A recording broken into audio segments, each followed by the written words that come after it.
Nedeljkovic has to come back.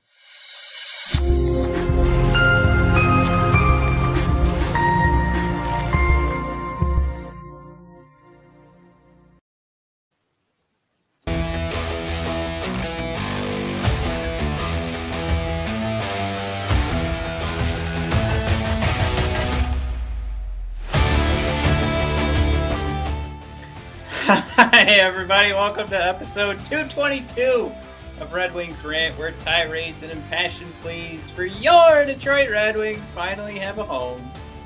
That's right, we're coming at you live as the Red Wings get absolutely Dominated. Yeah, dominated. Throw all your favorite words out there. The Wings are they're giving it to us hard. Matt, this game is over. Now, Mike, breaking news. Yeah. Breaking. Absolutely Red Wings were breaking. They were metaphorically getting kicked in the dick, and now Pickard just took a puck to the wiener, and it looks like that's going to be the end of his night, and Nedeljkovic again gets pulled, and now he's got to return to another Red Wing game. My God. So, what I was going to say, let me turn off my screens here. All right, screen's off.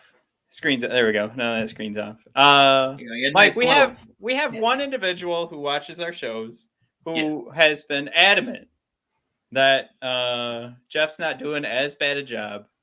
But I'll say this: I've never heard performance art face to face, so maybe it's tongue in cheek sometimes. But here we go, Mike. Performance art. Who it's not even like he loves Blashill. I think it's just one of those things where, he's like, come on, it's not only Blashill. But here we go. Performance art throws it in there. He's finally thrown in the towel. Blash is gone. Oh, that's it. Tristan, fire Blash. Woo. Chewy's coming in nice. Hey, Chewy, what's going on? He's just saying hey. JM, guys. This hurts. Oh my God, does it hurt? Chris, great question. We'll jump into this in a little bit.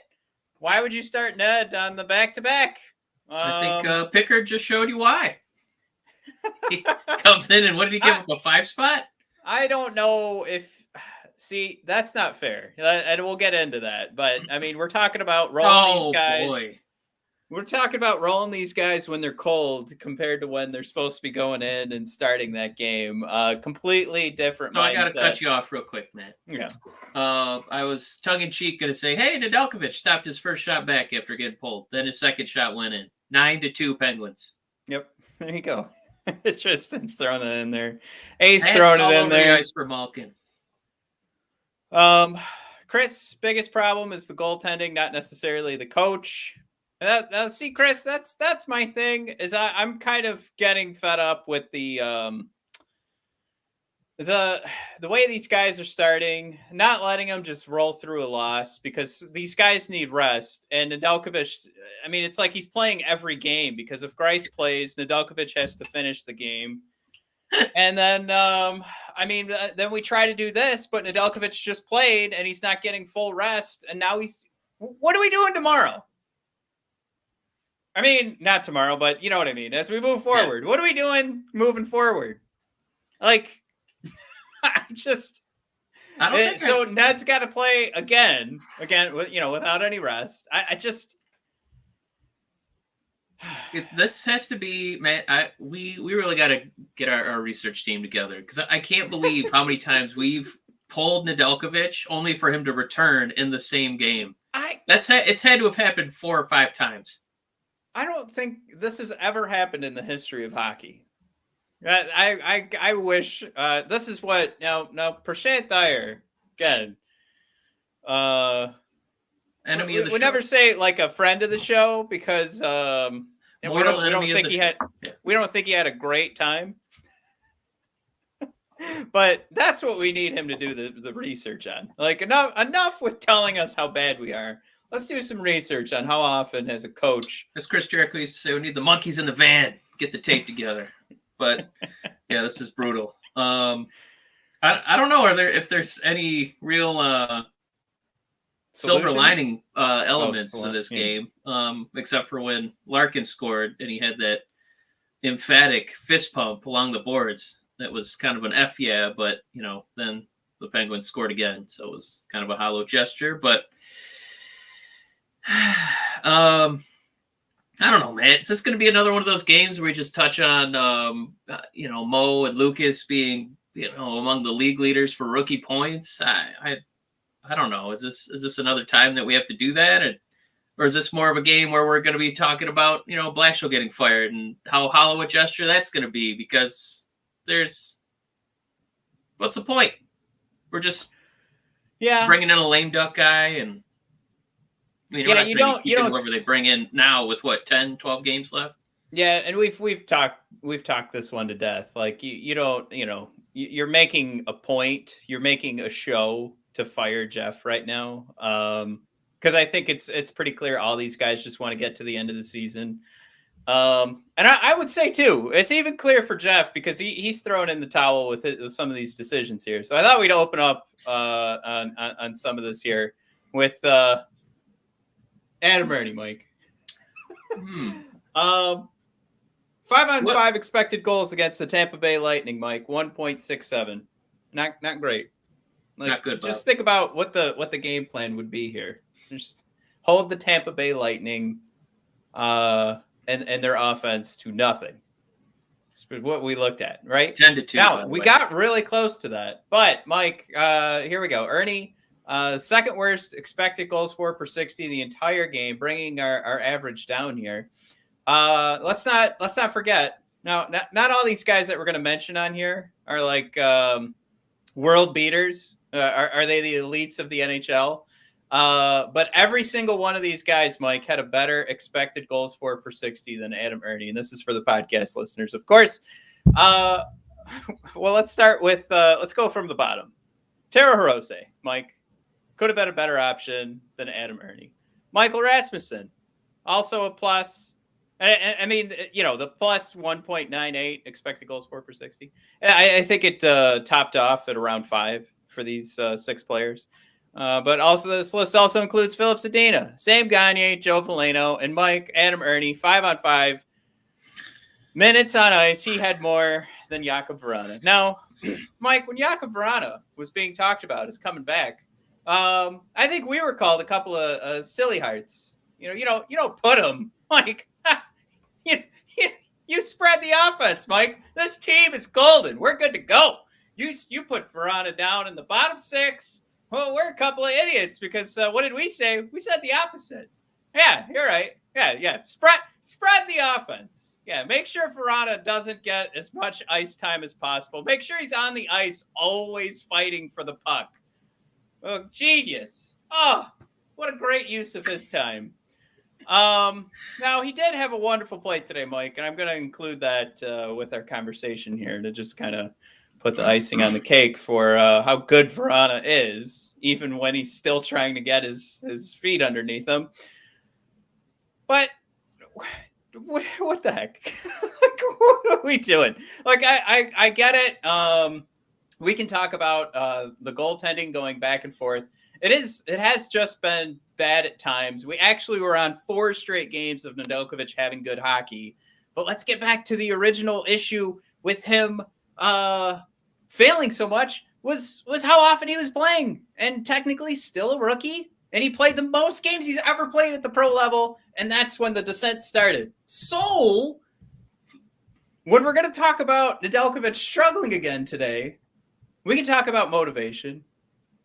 Well, let's talk about how we can't get this goaltending straight. We can't get one goaltender to finish a game, give another guy a night off. It's just, and part of it is because we're trying to like hold on to these games and make sure it's, Mike, what is it, 10-2 now? Or is it 9-2? Another now, one. Look at Antonio. 10-2. Right before I even asked, he's throwing it in there. It's 10-2. He put that comment in there. By the way, are those Wolverine claws down there? I don't know. It's looking badass. Man, I have a question for you. Well, what I wanted to say was like, what are we doing with flip-flopping goaltenders so much? Injuries have come into play, but no no coach, I think, has ever done this as often of pulling a goalie and putting the original goalie back into the game. I said it the first time it happened, and it happened twice in a week. I said, what it looks like is a guy that doesn't know how to fix the problem. Like, he doesn't even know what the problem is. Right? So now it's happened multiple times. I don't know. So couple that with a decision like this and tell me that along with all of these players and their effort, that Jeff also hasn't just given up. Also, shout out real quick. Antonio coming from Facebook. Jeff Wilson. Jeff Blashill has to be fired now. Jeff coming from Facebook too. Mike, we never get comments from Facebook. Good to have you boys. Yeah, welcome to Meta, right? It's coming back. No, my question for you, Matt, is with this goalie flip-flopping, with these games where we get absolutely annihilated, giving up a touchdown and a field goal, and we still have half the third period to play. I think you and I are in lockstep that we don't think that this means that Blashill's going to be fired March 27th at about 8 p.m. Eastern time. But I think we pretty much guaranteed he's not going to be our coach next season. Right? He'd have to win out his games somehow, which is just I can't even fathom what it would take for him to come back next season. But my question for you, watching these goalie flip-flops, watching this strange minute dispersal, between people like Erne, between people like Vrana, and now we're in the midst of another game where we're giving up, 7, 8, 9, 10, and counting goals. Matt, what would it take? Because I think we're in lockstep. Yzerman's not going to fire him right now.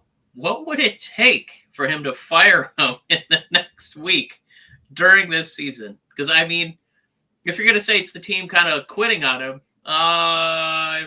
you're right. They haven't publicly said anything. This is a pretty professional locker room. But, eyeball test, body language test. It doesn't look like they're still gunning for coach, Right. So what would it take? We got to put our balls on the line for Jeff. For Yzerman to finally, you know what?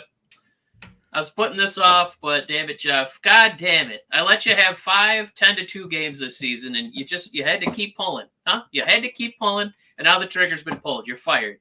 Matt, what would it take for Yzerman to fire him during this season? Because it seems like Jeff is doing everything he can to make us uncomfortable with his position as head coach.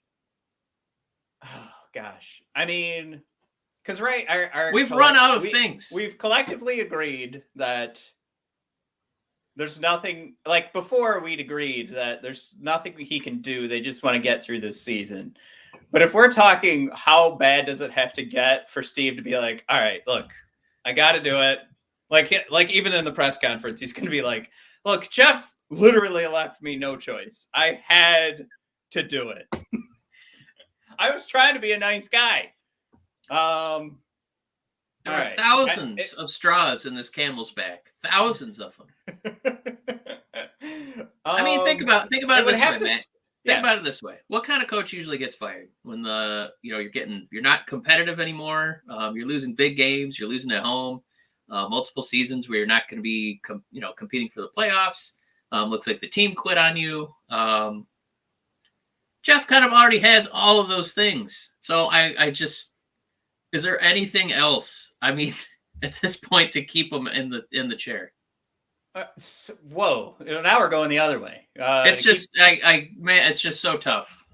Well, I was gonna say for Steve to really pull the trigger, because this has already happened, right? We've already gotten destroyed this season, right? So what is it? Just like, all right, this is the 5th time it's happened in a row. You know what I mean? Like, I think it's either got to be something like that, or Jeff was going to look at the numbers and put Adam Erne on the first line and be like, look, Lucas, he hasn't scored last couple of nights. I don't like what I'm seeing out there. And it's just this like healthy scratch Lucas Raymond. Yeah, exactly. No points for 2 games for Lucas Raymond is Jeff's excuse. And he puts Adam Erne on the first line. Vrana pulled off the power play. Like I think this might be me telling like how solid Jeff is for the rest of the season. Because I mean, right, like the Tampa Bay game, that was palatable. Like, I mean, like we're complaining, right? Like we saw this. We saw the ignore all the Erne stuff. The expected goals for it was 1.67. You're not winning games with that unless you're facing the Red Wings goaltending right now. So it's just so it's so that's a good point. Like it's that's been a good done. point Like too, because it's like, we're in another losing streak. But somehow, my God, in the Erne game, which we're gonna call it the Erne game. Right. Mike, man, it was only 2-1. If this happens, if we pull the goalie, Chewy's thrown out there. Watch him pull the goalie now for an extra tacker, hoping for 8 goals. All right, Mike, is this crazy enough for Steve to look at this and be top watching this going, all right, come on, Jeff, come on. Steve, so when Jeff pulled the goalie with 7.5 minutes to play, and then you guys ended up losing 22-2.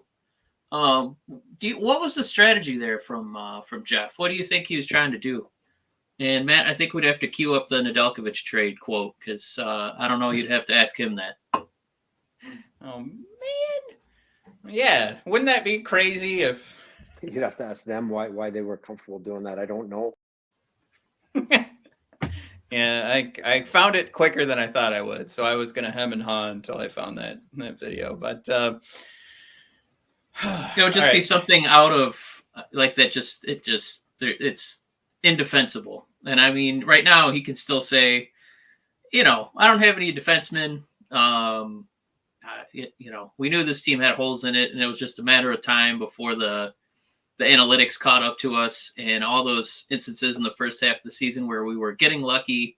Our luck's going to run out at some point. And not only is our luck run out, we've played a really tough part of our schedule and completely bottomed out, and made all those first half vibes go away. Made all those games where we played the Flyers, where we felt great. Man, we're a Stanley Cup contender. We just put a 6 spot on Philly. Boom!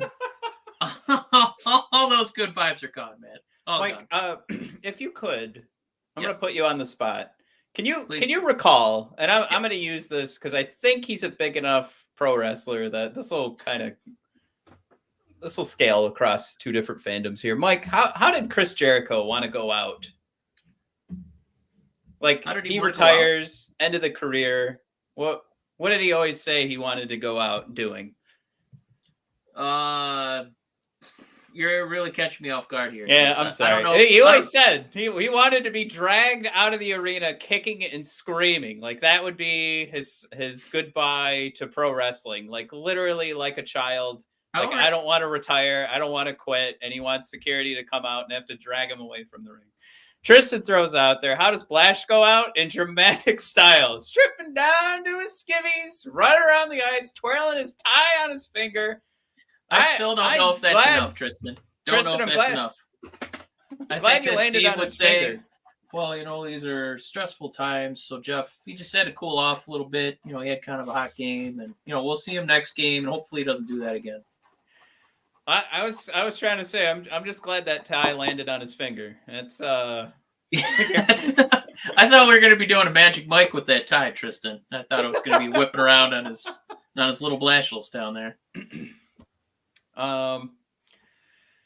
Yeah, it's we've got some calls now. Actually, what's fun? We've got old calls. I think wishing that we had gone for Gallant. I'll throw out there.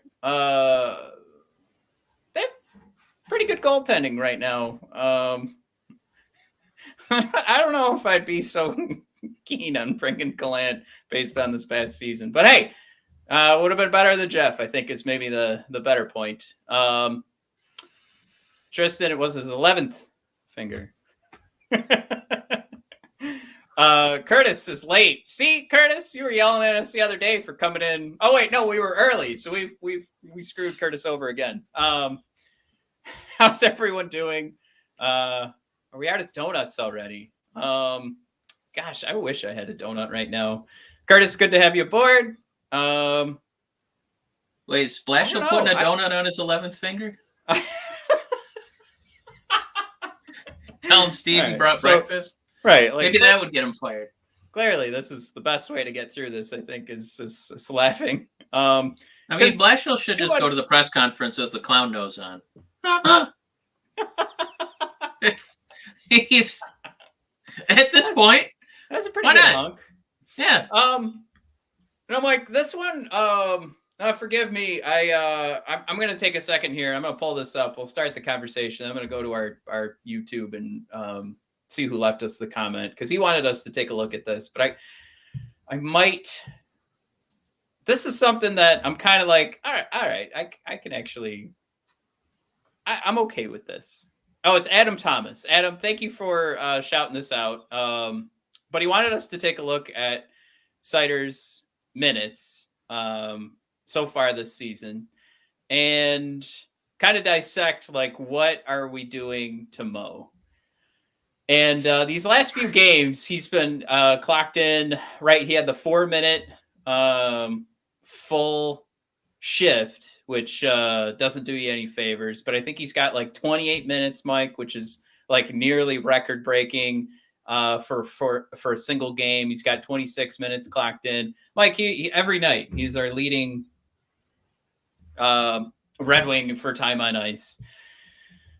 You know what? Top of mind. How do you feel about this? Arguably, he plays more minutes than our goaltenders, who keep getting pulled out of the game. So he plays more minutes than Nedeljkovic probably tonight. What do I think about this? Well,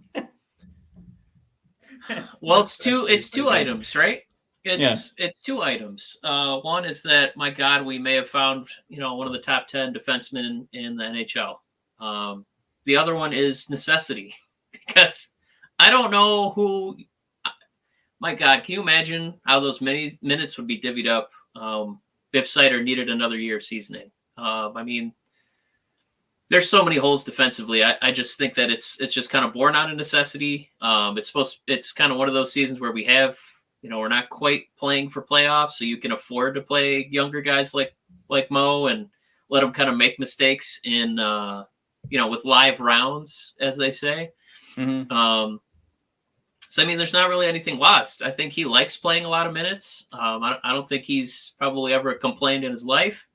So, yeah, it's twofold. He's that good, and it's kind of born out of necessity.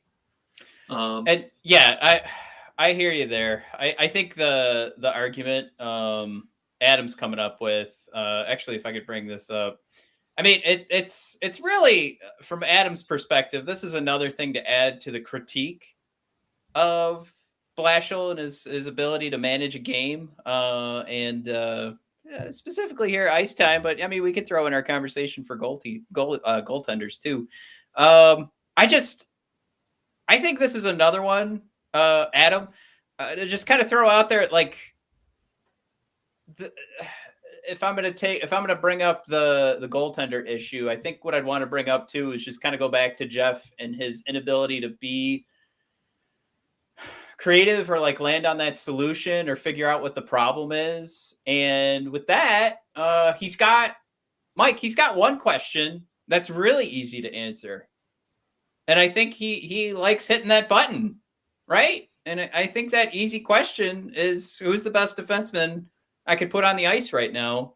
And it just so happens that Mo's got it locked down on power play and penalty kill, which, only the elites can really do.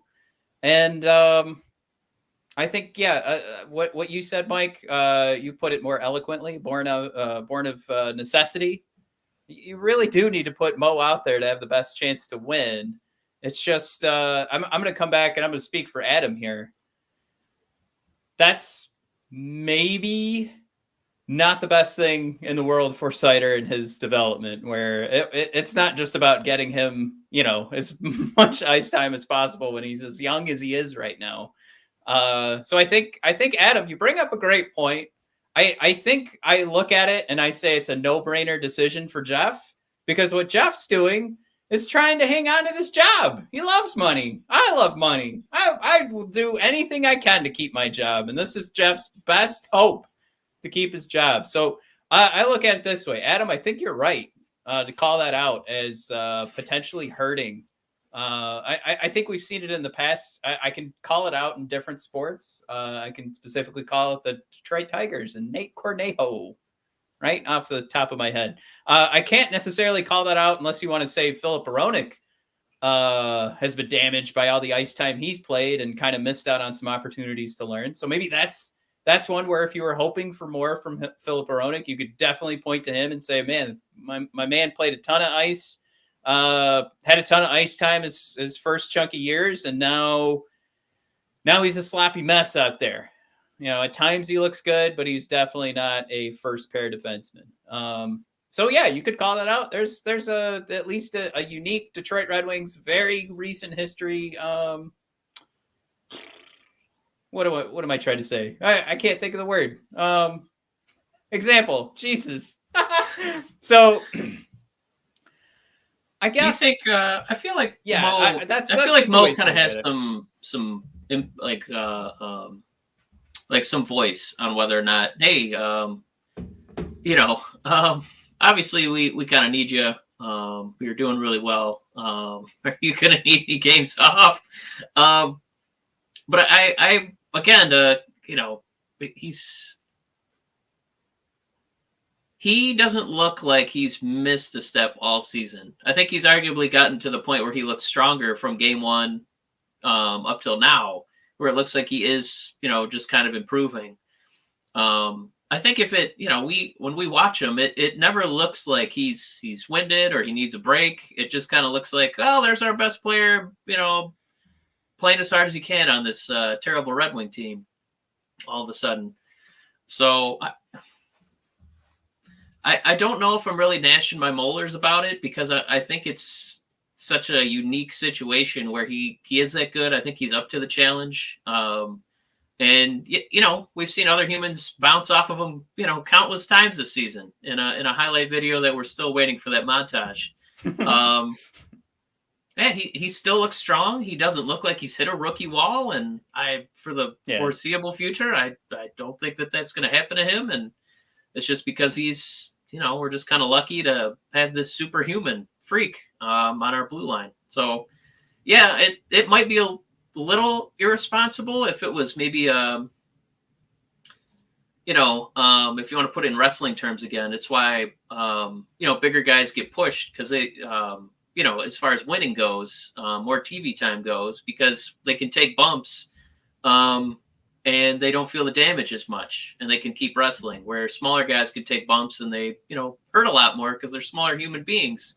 So it doesn't look like Mo has been through the slog of a full regular season. It looks like he's just kind of getting started. He looks like he's, Mount Mo, and he's just as imposing as ever. It doesn't feel like there's any real nicks in the armor. It feels like he's kind of progressing just fine. I think he is kind of, he wishes he could be playing more after 82 games in the playoffs. And I don't know if I could say that about a lot of current Red Wings right now. It feels like a lot of them are ready to wave the white flag on this season. So, well, Mike, I'll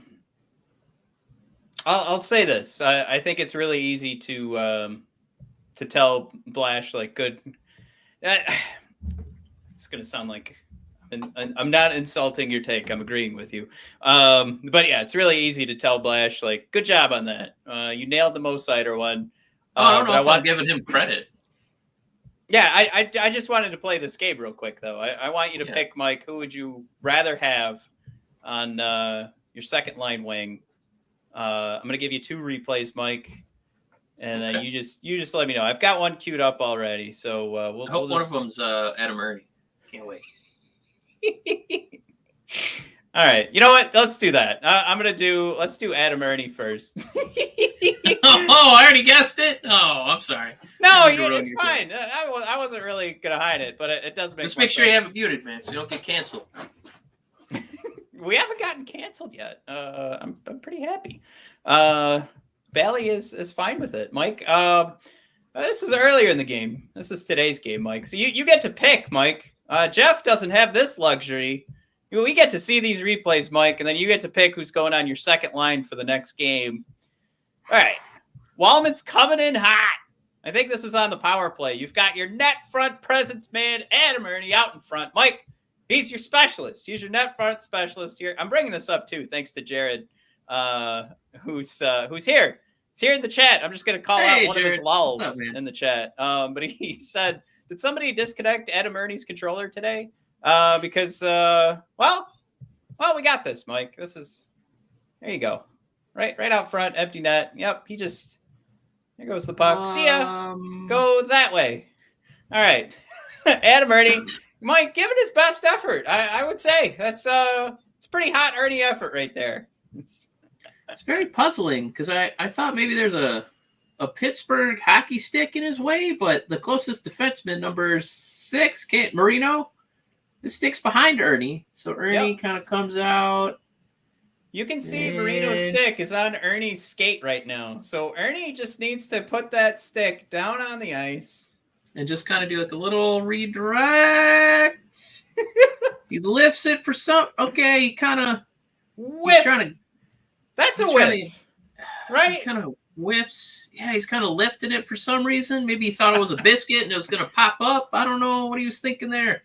All right, Mike. So your other option. All right, that's my one option. You can have... No, I mean, good placement, right? I mean, he's net front guy. He knows where to be. He was right in front of the net. Perfect. You can have that.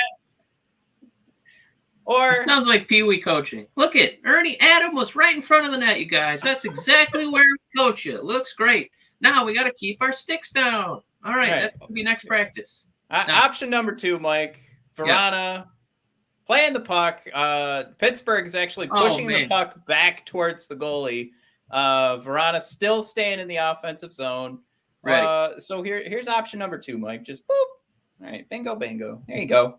Steals the puck himself, immediately puts it in the back of the net. It's not playing for me, man. Oh, it's not? Nope. How about that? There you go. How about that? Boop. Did that work? Hey, that went in the net. Can we roll that back one more time? Wow. Yeah, I mean, here's what we're doing.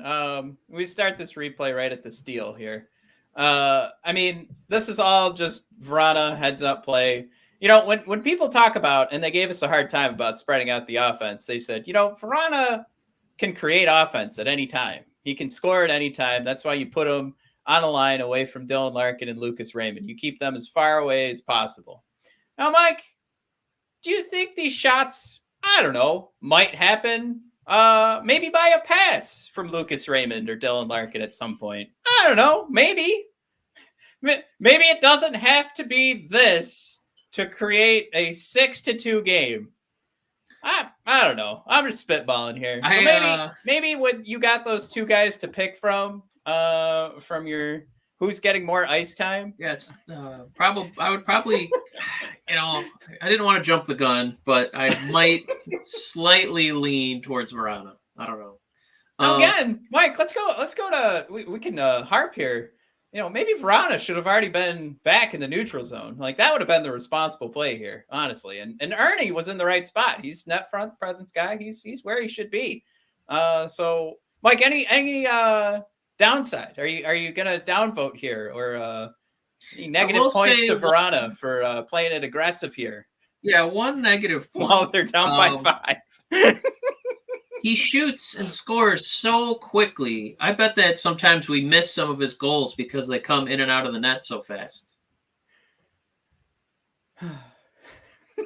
It's like Bruce Lee would punch so fast you couldn't even tell that he hit somebody. Like they had to slow down. He had to be told to slow down so we could catch it on camera. That's what a Vrana wrist shot looks like. It goes so you had it in slow mo, and I still couldn't keep track of how the puck went from his stick into the back of the net. Jared with a good one here. Erne cosplaying Abdulkader on that play. I like that. Poor Abdulkader. Real quick, too, friend of the show, Max Boltman, had a quick interview with Vrana, and he was trying to say, man, how do you get such an incredible shot? It's a real gift. And Vrana was very, humble about it. And he's just like, well, it's just something I kind of work on. So I take a lot of pride in it. And, I won't call it a gift. It's just something I work really hard at. And Boltman, I think, would echo what all of us who have been watching this guy since his return. He absolutely does work hard, but my God, that is a gift. A lot of people don't have a cannon just when they pick up a piece of lumber and fire it at a net. That is unbelievable, unbelievably wicked speed that those pucks come off the stick. It's a real treat to watch, Matt. And I don't miss Mantha at all. It's not. I know that's not. I don't fair. know where that jam came from. We don't have anybody who does that. We're just really lucky to have that guy in our team. Chewy thrown out there. Rule is keep your stick on the ice. I learned that from Mike Babcock myself. All right, so we'll just we'll blow right over that that point. I don't know why I brought that up. Mike, do we have any good news? No. Red Wing news? Geez. Just a little bit. Mike, Elite Prospects ran us a little table for the end of the SHL season. Yeah, I'm glad you brought this up. Yeah, this is really cool. Hey, all of your U22s right here, ladies and gentlemen. Top point producers here for the SHL. Mike, you count them. You got 1, you got 2, you got 3, 4, and 5 in the top 10 for the SHL and all under 22 scorers. Mike, rag on the Red. I almost said the Lions. Woo! Rag on the Red Wings all podcast. I mean, there's some good news. There's some happiness coming our way, and it's coming from the SHL, hopefully. We could play the game, too. We know the statistics of guys outside of the first round making it here. Well, let's just do it this way. One of these guys, and of course Simon Edvinsson is probably on the top of this list, but one of these guys making it to the Red Wings is still going to solve a good chunk of problems. Right? I mean, I'm talking about whoever this guy is. I'm not saying Simon Edvinsson will solve it. I'm saying if we could get just one of these guys to be a legit NHLer, and I might sound crazy again, like everyone just saying, well, it'd be great to have Simon Edvinsson plus. So many variables could cut into Simon Edvinsson being amazing in the SHL this year and starting a game for us. So we just hold our breath for a second and wait till he plays an NHL game before we anoint him. But this is our good news. This is what the game we get to play though is I would say the conservative game, the right game to play. Just crossing your fingers, but it looks good, Mike, when you have a full season under your belt and you can kind of judge these guys and kind of see what you like and what you don't like. You can see who can produce consistently. And let's not forget, SHL is a men's league. You've got your boys. You got your youngins in there. I mean, of course, these are all under 22s, so don't get too excited for anybody who hasn't done the math yet. But Elmer Soderblom, Mike, I mean, come on. How late in the draft do you have to get picked up and still make a huge difference like this? Johansson still was talked about in Steve's last press conference. Good chance that we'll see him at least in North America next year. Simon Edvinsson definitely in North America next year. And then you can get pretty stoked that William Wallinder definitely took some steps forward for a guy who, if you take a look at you go back to the draft season, take a look at what was said about William Wallinder, and you saw a guy that might not be able to produce, and he's producing in a men's league. There you go. And then Neiderbach, the tiniest guy of the bunch, 16 points in 51 games. So actually, we should have recapped for the podcast listeners. So I guess that works as a recap, right? Soderblom, Johansson, Wallinder, Edvinsson, and Neiderbach, all in the top 10 of your under 22 SHL players. Point production. Bago. Mike, does this make you feel any better? Not about the Red Wings, but for our future. Because you get you always hear the names, but it's kind of nice to actually see them, producing and being amongst league leaders like that, especially our beloved 6'9" unicorn or 6'8" unicorn and Elmer Soderblom. So fingers crossed that those numbers actually translate when he crosses the ocean and tries to save the Griffins and the Red Wings. So, God, please. Was he is that a 6th round pick? I'm trying to pull him up, but I can't get my browser to work here. But that's your craziest result. I mean, you also have to take a look at that list of, that was a list of like 20 SHL top performing under 22, however many asterisks we need to put on there. 3 of those guys for us were defensemen. We're not, that's not the game we're looking for. We're not looking to see our defensemen lead the league in points, but within that age group, doing pretty hot. I'd say this is a lot to be excited about. Yeah, it was a 6th round pick. There we go. Number 159 overall. There he is. There's that big, beautiful behemoth. Now the problem, Mike, with me bringing that up, there isn't too much to discuss about it besides being excited, having all these boys up there. Again, we could kind of talk about how, you've got number 4, number 6, number 7 are defensemen there. Again, you're not asking them to lead the league in points when they get over here, but still very good at producing at a regular basis in the SHL. Outside of that, I don't know how much further to dive into this, but just to help kind of be like a tissue to dry up some of our tears rolling down our cheeks after this game. And I think I'm seeing some folks in the chat. I definitely had to turn off my stream of that game. I think it was 11-2. Are we all done yet? God, it hit 11. Jeez, Yeah. I switched it out. Now, I do have to point out, NHL.com has posted, like that. It says Penguins score 11 and win, gain in Metro race. Mike, you want to take a stab at the Red Wing they decided to put on NHL.com, the face of the Red Wings for this NHL.com post? Matt, do I get to pick? Is it someone a real face of the Red Wings, or is it a sarcastic face of the Red Wings? Ooh, good question. This will nail it for you. We may have just played a game featuring this feller. Definitely is sarcastic. No. Yeah, it's poor Adam. Man, they didn't put Adam Erne on there, did they? Yeah. Oh no. Yeah, it's funny. I mean, some of this has to be. Oh, go ahead. No, I just hope we have a final, so the goal step going in. All right, it's over. 11. Yeah, it's over. Woo. Yeah. That would be funny if NHL.com was just posting, "Hey, let's put out this article now. This is done. If it hits 12, hey, that was John Keating today."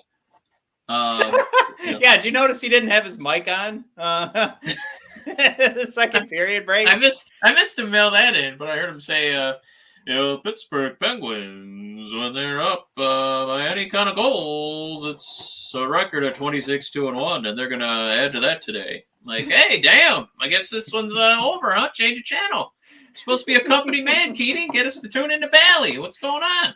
No, yeah, I think he played it right when he kept his mic off. He was probably thinking nobody's tuning into this. We get a good amount of I would say we get a good amount of play. Like if I just do like a replay of one of the Red Wings goals for the game, and then I put my not funny text attached to it. I think our best one today got like 10 likes, and usually it's not stopping at 10. So I think you got like that sounds ridiculous. I'm bringing that up, but that's my point to say that nobody was watching this game or keeping track of it on Twitter. Only the most hardened of core for Red Wings fandom. I know that Ace Fishing was tweeting at us about that, and I see Ace in the comments too. He didn't want to miss the comeback, but yeah, John Keating let you know when he kept his mic off and comes back from break. Nothing was happening. Mike, can I just throw this out as we wrap this show up? Because we don't really have too much else to talk about. Calvin Pickard, and Alex Nedeljkovic, 692 save percentage and 682 save percentage, respectively, between Pickard and Nedeljkovic. Oh, boy. Identical. It's getting ugly out there. Oh boy. This is and like I mentioned, we don't have too much to discuss in this episode unless you guys have some questions you want us to tackle real quick. But it's just like this kind of feels like, we've got a month left, right? Mike, we have 15 games in April. So we're playing a game every other night at think about the juncture we are sitting at. So the next podcast, what I want to play is, what are your wishes? What are your Red Wings wishes for the last month? And it could be being over. Yeah, it can be just get this. You kind of took that one away from me. I had that queued up as number one, so now we got to figure something else out. But it could be you want to see Berggren. Maybe you want to see one of these boys from the SHL get kicked out of the playoffs real quick, and then make their way on over to Detroit so we can get a sneak peekaroo. You keep your fingers crossed for that stuff. There's got to be something to keep us excited. I do think people have given me crap for this before, but I think when you're a GM in the NHL, there has to still be an element of entertainment to it. Look at the Ottawa Senators. Was it Dorian that put out his full spread advertisement? His full spread, full sheet advert. Jesus. Wow. Yeah, Mike, I love Pierre Dorian. No, he did a full page. Huh? Nice.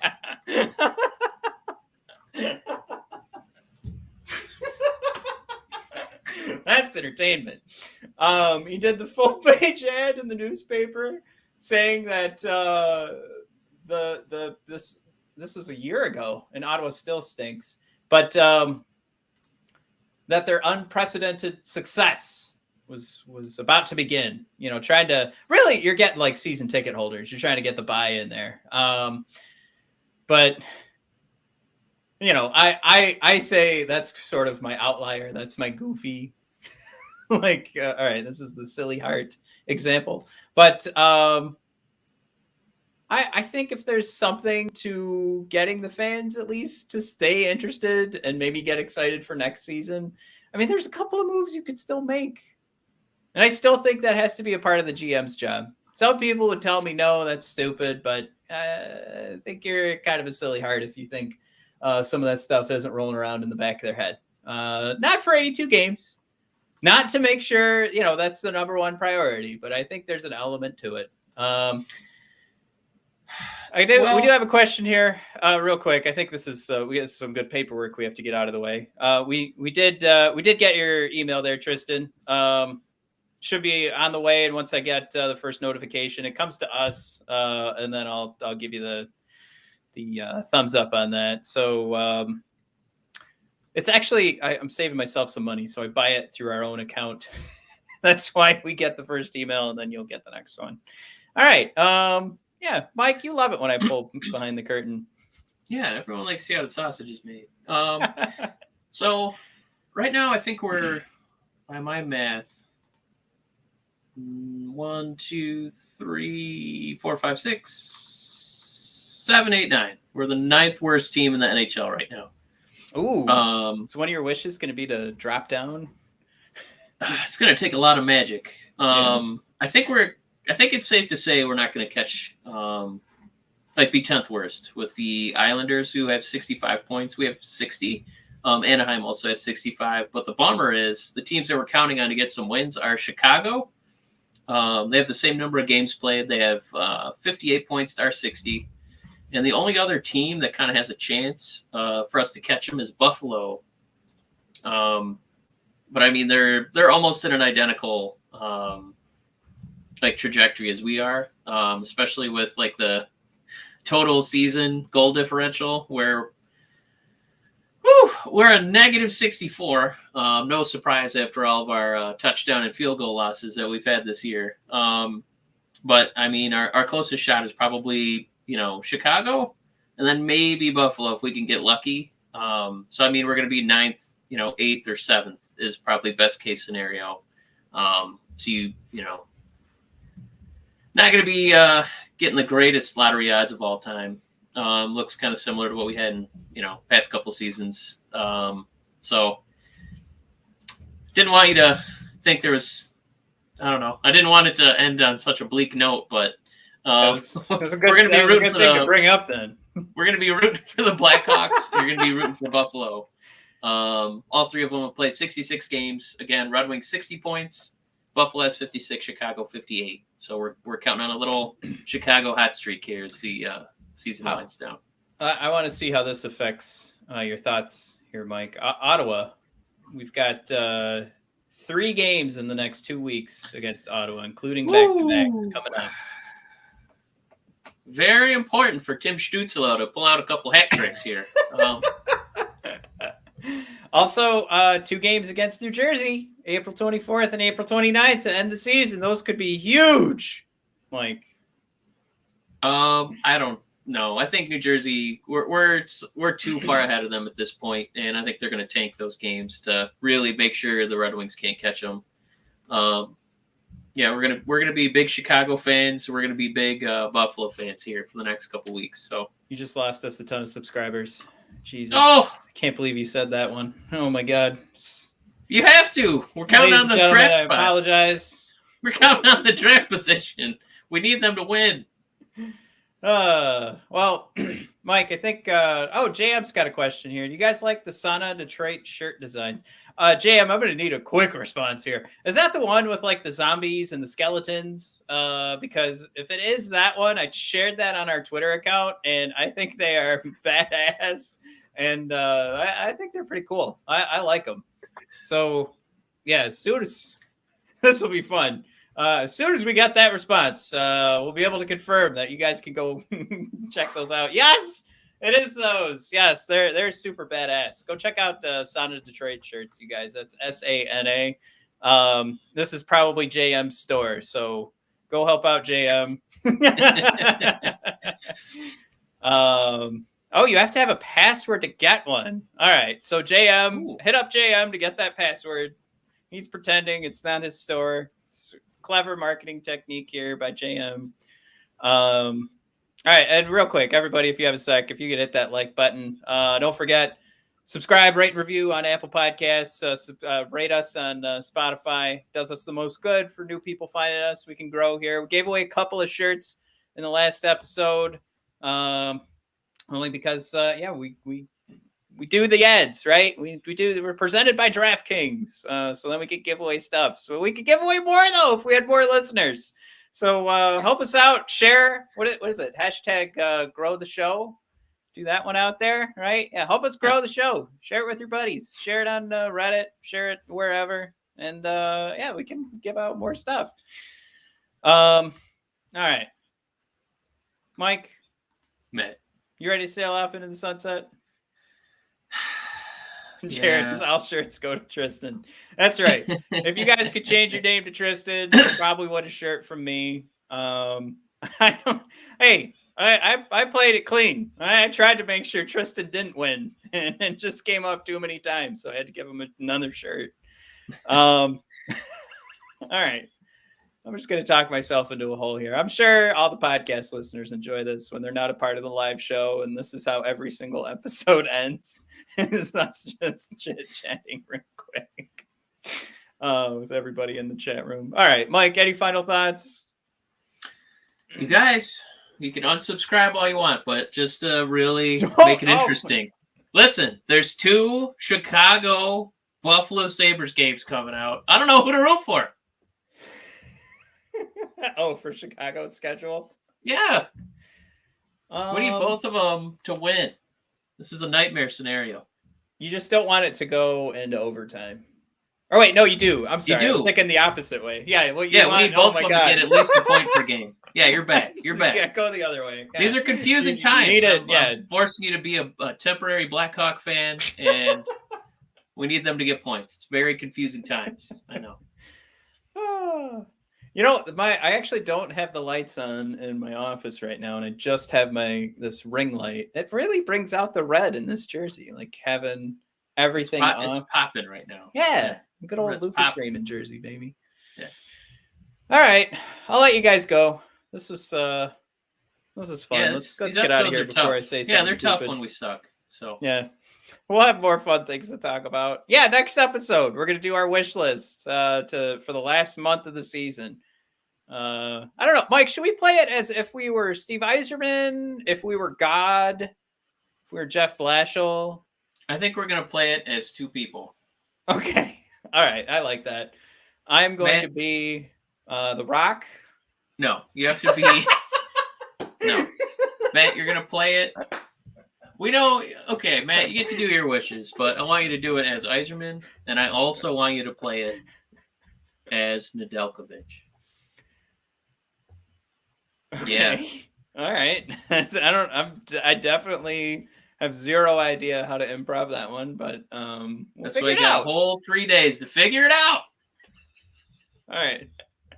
Got to hit up YouTube and the Nedeljkovic conversations. All right.